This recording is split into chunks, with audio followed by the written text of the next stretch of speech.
Good evening friends. ఈరోజు నేను మా ఇంట్లో చేస్తున్న పల్లీ చెక్క చూడండి ఫ్రెండ్స్. నచ్చితే మీరు కూడా ట్రై చేయండి.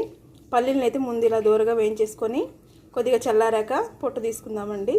తర్వాత ప్రాసెస్ చూపిస్తాను చూడండి. ఇదిగో చూడండి, పల్లీలను అయితే ఇలా పొట్టు తీసేసుకొని పెట్టుకున్నానండి. ఈ పల్లీలు అయితే ఇగో తీసిన తర్వాత ఈ బౌల్ నిండా అయినాయండి. ఇదే బౌల్ తోటి బెల్లం కూడా తీసుకుందాం.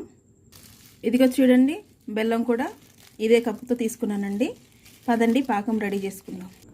ముందైతే గ్యాస్ ఆన్ చేసుకుందామండి. సిమ్లో పెట్టుకుందాం.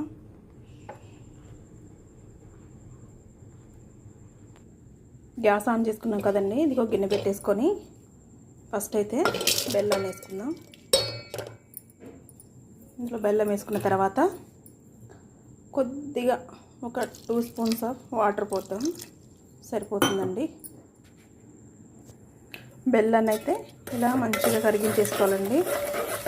ఇదిగో మొత్తం మంచిగా కరిగించేసుకొని పాకం వచ్చేదాకా సిమ్లో పెట్టేసుకొని ఉంచుకోవాలండి. చూసారు కదండి, పాకం రెడీ అవుతుందండి. చూడండి, బబుల్స్లా వస్తున్నాయి కదా. ఇంకా కొంచెం అవ్వాలండి. చూద్దాం.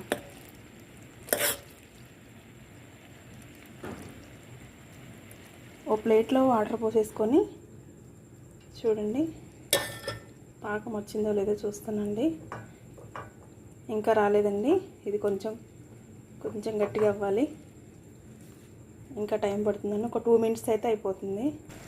బెల్లం పాకం అయితే రెడీ అయిపోయిందండి. ఇప్పుడైతే మనం పల్లీలు వేసుకుందాం.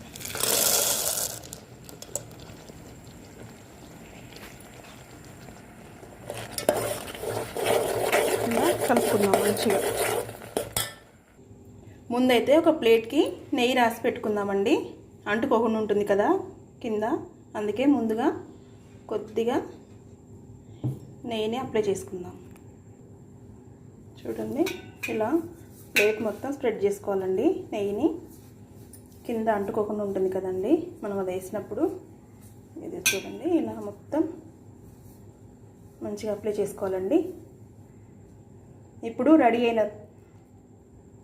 రెడీ అయిన బెల్లం చిక్కీని ఇలా పోసేసుకుందాం ప్లేట్లోకి. చూడండి, చూసారు కదా ఫ్రెండ్స్, పల్లీ చిక్కీ అయితే రెడీ అయిపోయిందండి. ఇప్పుడు కొద్దిగా చల్లగా అయిన తర్వాత చాక్కి కొంచెం నెయ్యి అప్లై చేసేసుకొని దీనికి ఇలా అప్లై చేసేసుకొని కట్ చేసుకుందామండి. ఎందుకంటే అంటుకోకుండా ఉంటుంది కదా. ఇదిగో చూడండి, నేను చాక్ అయితే కొద్దిగా గీని అప్లై చేశానండి. ఇదిగో చూడండి, ఇలా పీసెస్లా కట్ చేసేసుకుంటే బాగుంటుంది కదండి. తీసేటప్పుడు ఈజీగా వస్తుందండి. ఓకేనా ఫ్రెండ్స్, కొంచెం వేడిగానే ఉంది. కొద్దిగా చల్లగైన తర్వాత తిందాం. ఎంతో హెల్దీ అండ్ టేస్టీ పల్లీ చిక్కీ రెడీ. మీకు నచ్చితే మీరు కూడా చేసుకోండి ఫ్రెండ్స్. నా వీడియోస్ కనుక మీకు నచ్చినట్టయితే నా ఛానల్ని సబ్స్క్రైబ్ చేయండి friends. Please like, share, subscribe my channel friends. ఓకేనా, బాయ్ మరి.